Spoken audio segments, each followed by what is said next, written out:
Welcome back. It's Justin, the Everyday Gunner, and what we're doing right now is part 2 of our big 9mm defensive load comparison. We have 6 rounds that we've shot. We'll put a link right up here to show you part 1 of that if you want to see us talk about the loads and show the actual shooting. But we're downrange here. We've got our 2 gel blocks. We've got 3 bullets in each block.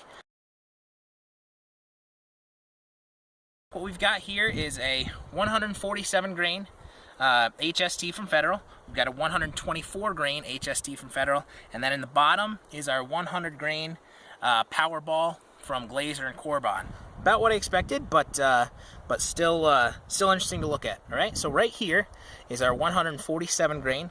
Right here is our 124 grain, and then right down here is the Pow'R Ball. And what you're actually seeing is the 147 grain bullet. While you're seeing good consistent pattern of damage on that, maybe the most consistent pattern of damage, it's actually the smallest temporary wound cavity. And what that is, that's coming out with the lowest velocity, so that's not creating that expansion just into the gel when it first hits. The 100 grain plus P Pow'R Ball, you know, that's zipping along. The box says, I think, 1450 or so feet per second. So that's coming out of there with quite a bit of velocity, and that's got a really big wound channel, but it's just not consistent. We've just got 3 strands here. 124 grain right in the middle there. We've got a pretty big channel. It's relatively consistent. Take a lengthwise shot here, Joel, so you can see that again. This is the 147 grain HST, 124 grain HST, and the 100 grain Pow'R Ball. Again, the temporary cavity just looks the biggest. Now we've got much smaller damage here overall. And it looks like there might be some jacket in here. I'll hold that up so you can see. I don't know if you can see that, but it looks like there's a little bit of jacket inside the gel block there. And that would be from the 100 grain Pow'R Ball. So that bullet looks like it's not holding together quite as well. These 9mm wound trails are pretty small. They're shrinking down. All 3, even the 147 grain, while that's bigger than the other 3 now, it is still a relatively small wound track at this point. Okay, we're gonna put a cut at 12 inches. I actually might go just short of 12 inches. Looks like the 124 grain bullet is right on the 12-inch mark. Now we've got just really tiny, minimal wounds now. The permanent wound, if you look in, you can hardly see that probably with the bad lighting that we have on the video now. And but we've still got our 147 grain HST right there. I don't know if I'm stretching that out so you can hopefully see that. Over here, real tiny hole for the 124, and the Pow'R Ball is coming in here. It's kind of a single long break in the gel. Kind of interesting there. Here's our 124 grain. Like I said, this comes in at right about 12 inches. 12, maybe 12 and a quarter is what the measurement would be on this one. We're going to set that up so you can see it. And we'll talk about these bullets a little more. We'll show you guys these close up when we do our review and comparison. But that's a really nice expansion. Try to get a down shot on that, Joel. That's just a really nice expansion pattern. This is going to be about 13.5 inches or so of penetration. That's where we are. Okay, so let's dig that puppy out of here.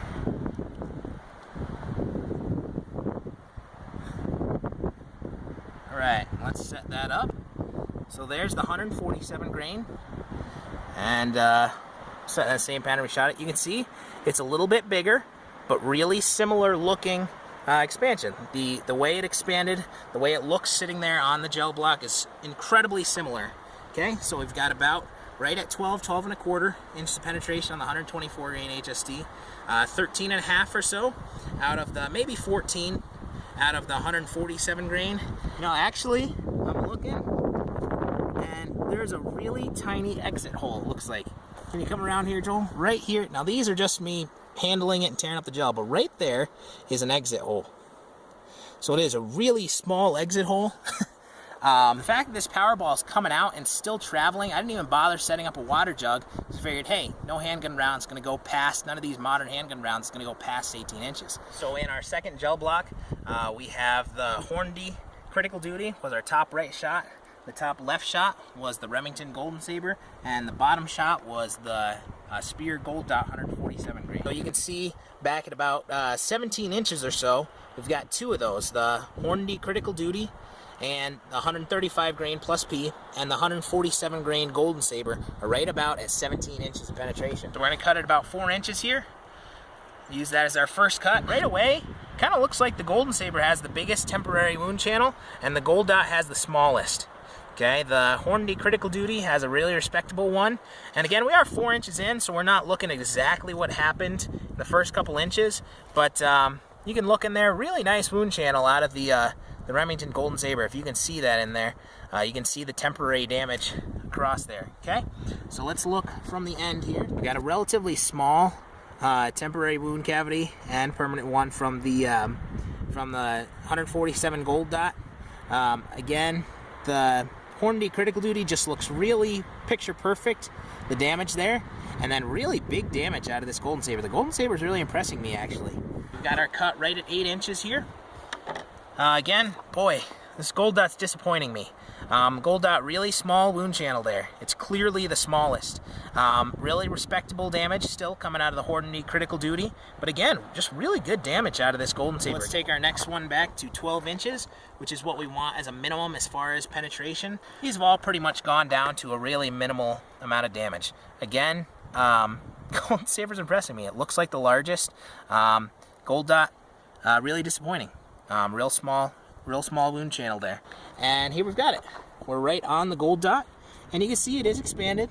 It's got a little tumble in it, but basically all we haven't seen like almost no temporary wound cavity from, you know, the massive energy dump into the gel. We just haven't seen that out of the Gold Dot. What we've seen is just a permanent wound channel all the way down. Now, in its defense, you know, it did expand, did what it's supposed to do. We got solid penetration out of it. Again, that's probably about, the front of that bullet was probably at about 15 inches. So it's a good penetration number. It does have some expansion, but there's just not a big temporary cavity. Just gonna shave an inch or so off of the back of the block here so we can get at those.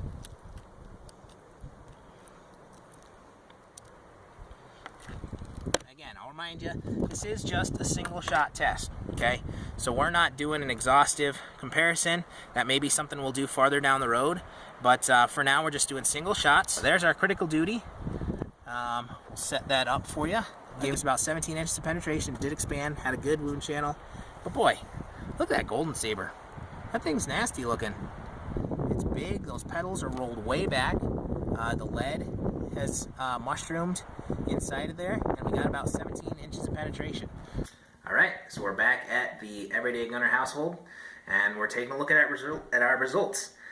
We've got our 6 bullets, or what's left of them at least, and we do have cases. We got 5 cases that we recovered. One of our viewers asked to show the spent casings, so we cut these out of the gel. We've got them washed out. Just like we did on our setup video when we showed our expectations, I have them lined up on your screen from right to left in order of how we feel like they perform. We're going to start down here on the left, and what we've got first is the 147 grain Golden Saber from Remington. Boy, this thing was the biggest surprise by far of the test. Okay, you can take a look here. I was calling this some sort of squid alien. I didn't know exactly what to say, but it's interesting looking, and Joel said it looks like the Sentinels from The Matrix. So if you've seen The Matrix, you know what I'm talking about. I thought that was a pretty good comparison, so I decided to use it in here. But, you know, just these petals peeled way back on there, and the core looks like just kind of standard soft point mushrooming, kind of. The bullet traveled about 17 inches through the gel, so good penetration. We're not over 18 inches, which is our marker for a fail. The expansion, I mentioned the expansion at the widest point of the petals there, and we're at about 3/4 inches, so really good expansion. Basically double what the original bullet size would have been. The temporary cavity on the Golden Saber here was huge. I don't know if that's because of the spiral cut jacket or what exactly it is, but boy, the temporary wound cavity was just really big, only beat by maybe the pow'R Ball down here, which we'll talk about in a second, what's left of the pow'R Ball there. The next 2 really are a tie in my book. Now, you might disagree with me. That's okay. But in my opinion, the next two are really close to a tie. What we've got is the Hornady Critical Duty in 135 grain plus B is where it was coming out, and we've got the 147 grain Federal HST. Now, in penetration, they were pretty different. The Critical Duty went about 17 inches, whereas the HST just went about 14. But I think that 13 to 15 inches is just about right. We want to be right in the middle of that. Again, if you go over 18, it's a fail. If you go under 12, it's a fail. But I want to stay away from those borderlines a little bit. Now again, the Golden Saber, we love what it did, and it went 17. But the Critical Duty here went 17 as well, and it's only coming in about a ½ inch expansion. It's the smallest expansion of all 6 bullets, again, not counting the Powerball, because we have no idea what that did. The HST expanded to 3/4 of an inch, so really great expansion. Looks really similar to the 230 grain that we fired out of the 45 in an earlier test. Just what we're starting to expect out of the HSTs. You can see 2 of them here. It's just really great expansion. So that's what we see here again, really great expansion. Both of them had okay temporary wound cavities. I was expecting a bigger temporary wound cavity out of the Critical Duty, and it just didn't do it. It was solid, it was there, it was okay, but nothing amazing, like I would have expected out of the plus P round. So the next one, number 4, is the 124 grain HST. Now the 124 grain HST did not penetrate as far. It came in about 12.5 inches. Like I said, I want to stay away from those edges. Okay, I don't want to be right on the borderline.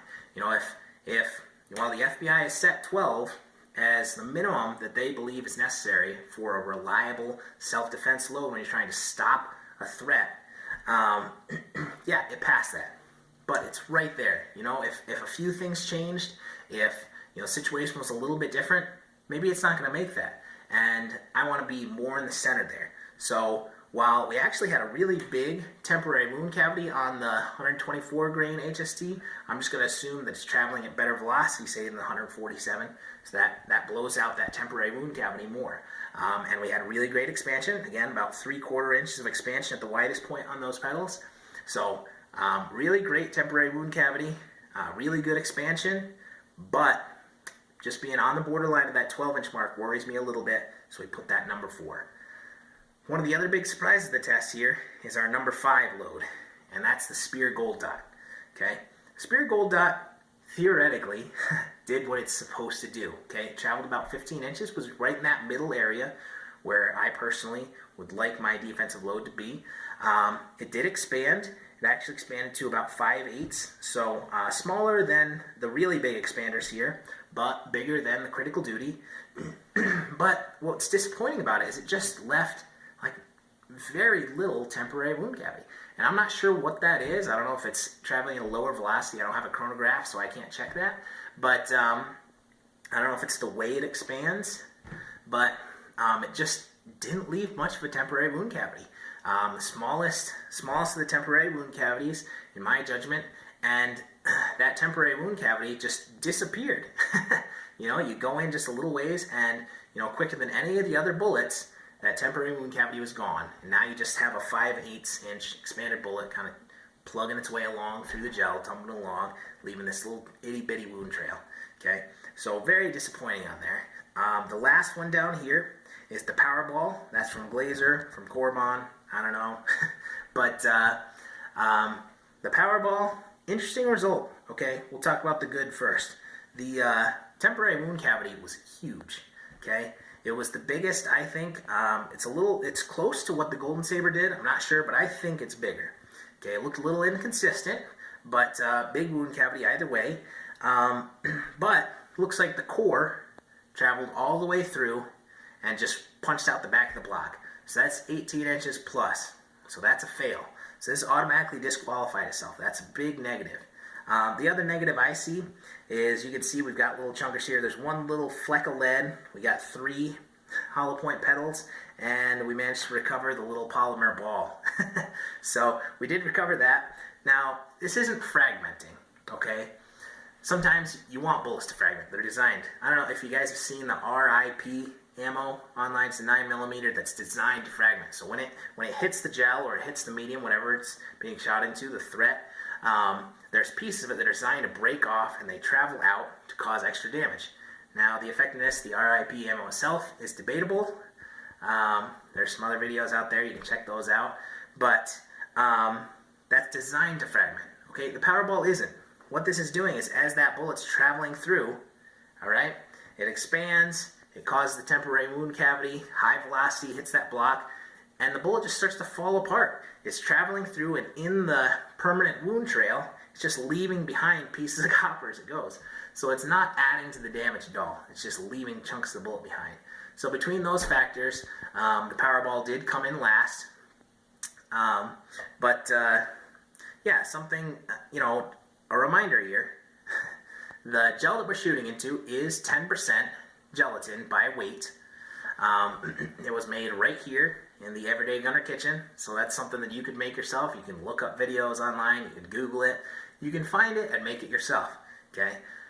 But what we did that's important here, you know, it's not exact. I don't have a chronograph, like I said, I couldn't calibrate it, but all 6 rounds were fired into the same batch of gel. Those 2 blocks were made from the same batch, same mix, so at least we're getting a consistent medium tested in, all right?